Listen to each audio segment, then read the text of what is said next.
also Pat Stella for sponsoring this event. And if you're here, then you were either at the gig last night or you know who this guy is. So just turn it over to Ron Eschete. All right, thank you.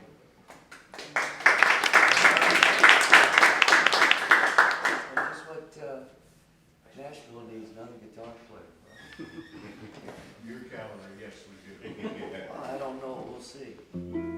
I guess I should just probably play some, hey, Madrigaga, put over your book.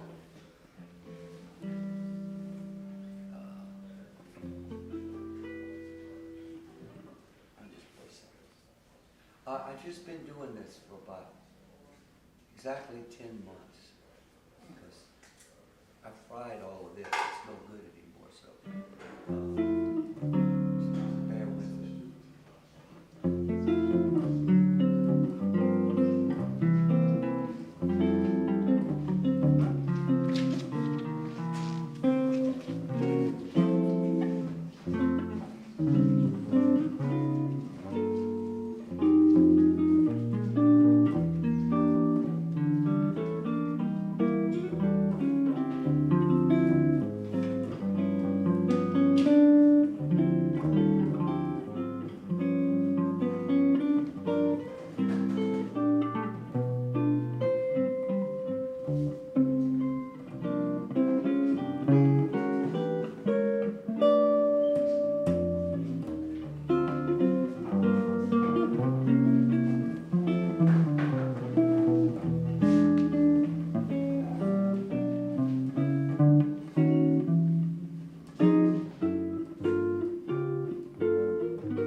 Close enough.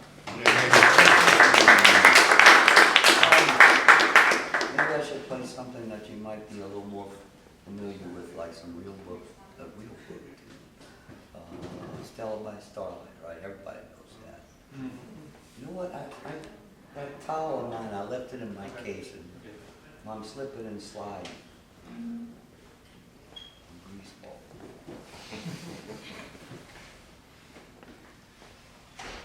It's the one with the music notes on it. Yay.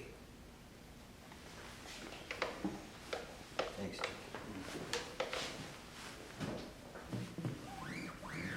I can't remember the verse.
That's always been, I don't really have a hard time playing chords, you know?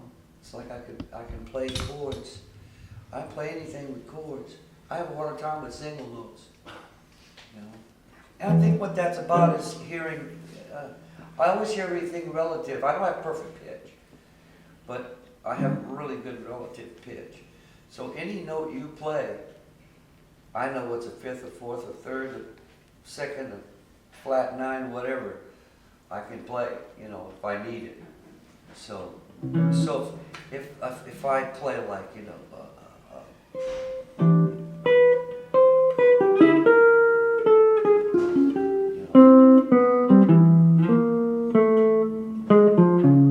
see, that's harder for me than playing.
study with George Van Ness by any chance? No, but I got to play some gigs with him, Mm-hmm.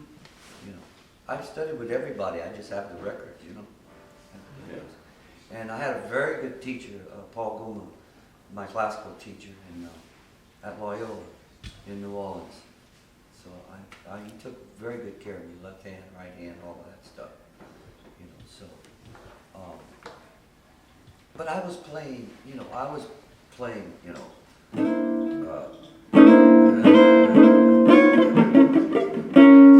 Wes.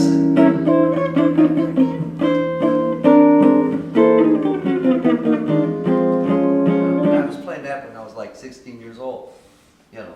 So by the time I was like 19 years old, I was already doing, you know, I was into this, and still am. You know, that was,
play the chords like they have in the real book. I played the orchestration. I mean, I took that off from Bill when I was 19 years old. I played the whole orchestration that he played. Like that, I'll get, I gotta get to it.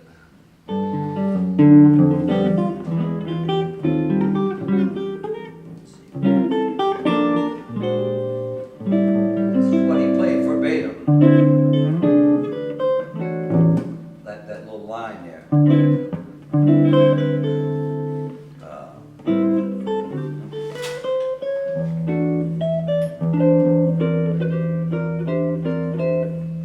All the poly chords.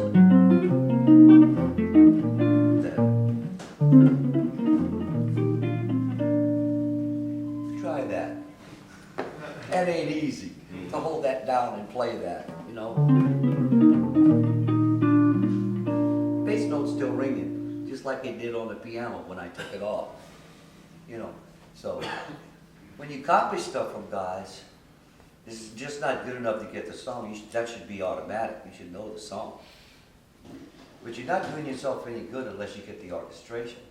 You know, a guy said, well, you know, very famous guitar player.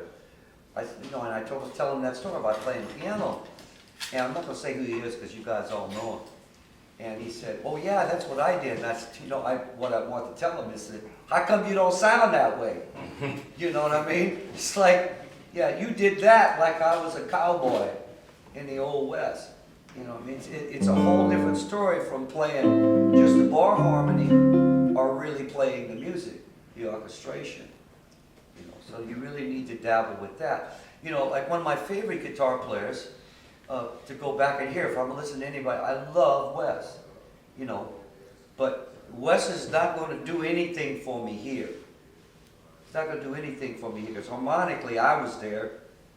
I was at that level when I was very young. But he hits me here. See, so that's why I listen to Wes. But and if he talked about like Howard Roberts and George Van Epson, he didn't know how to say it. He says, "Hey, I listened to those guys, and they play like what is that chord and a few notes of the chord, and if he didn't, he didn't know how to describe it, because Wes played, everything, and all in blocks. But I love it, man. He plays. I love the way he played, just the feel and the time and soul that he had. I guess before I have Chip come up here and help me, I guess I should really kind of talk a little bit, unless somebody has a request for tunes for me to play or something that they really need. I guess I should talk about how I, think about this, some of the stuff that I think about when I'm wanting to play. Because I've heard quite a few guys play. You don't need no help with the guitar. I was hearing him play downstairs. He don't need no help with the guitar. Neither does Rich. Neither does Chip. And most of you guys don't need no help with no guitar playing. I'm probably one of the worst guitar players here. As far as physically playing the guitar. But like we say in the business, I do play some other shit.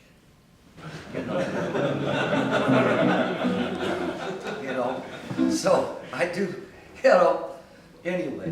But before we even get started with Chip and I, we talk about single note playing and things like that. See, to me, it's all one thing. There's not such thing as far as music goes. It's all music. Single notes,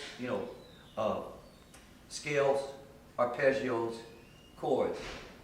They're all the same. So I think about them the same way. So if I were playing like, well, take the tune that we did with Stella by Starlight, because everybody knows that. But if I'm playing this,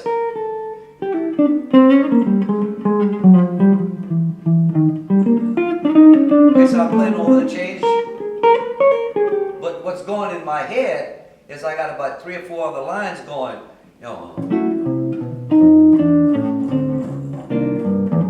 See, it's all going in my head. Even though I can't, I hear all of that in my head. I hear the bass player and I hear the piano player. I guess I kind of am a frustrated piano trio. This is what I always want to be. Either that or the Nelson Riddle Orchestra. That's my ambition. So single notes have always been more incidental to me. They happen as a result of harmonies. So if you're playing, let's just take a, C7, some kind of C7. I'm playing Mixolydian, F major over that for you guys. And here's, the arpeggio. Or I can play the chord. Now, as you move that around and get inversions of that, and you can play single notes there. You can play that scale. Now, as the chord gets altered, augmented, then flat 5, and of course with the flat 5 comes the melodic part. But you think about all of those things. It all has to be simultaneous and automatic. You can't be thinking about, what am I going to play? You have to put that practice in first, and then it flows. That's why, like with me in particular, if I'm, not physically well, or, like lately I've been injured, but, you get to cooking on a gig, and you don't think about those things. You put those things behind you and just play. You give it the best you got that night. So, thinking about things like that, so you could mix up, mix up that style. How about,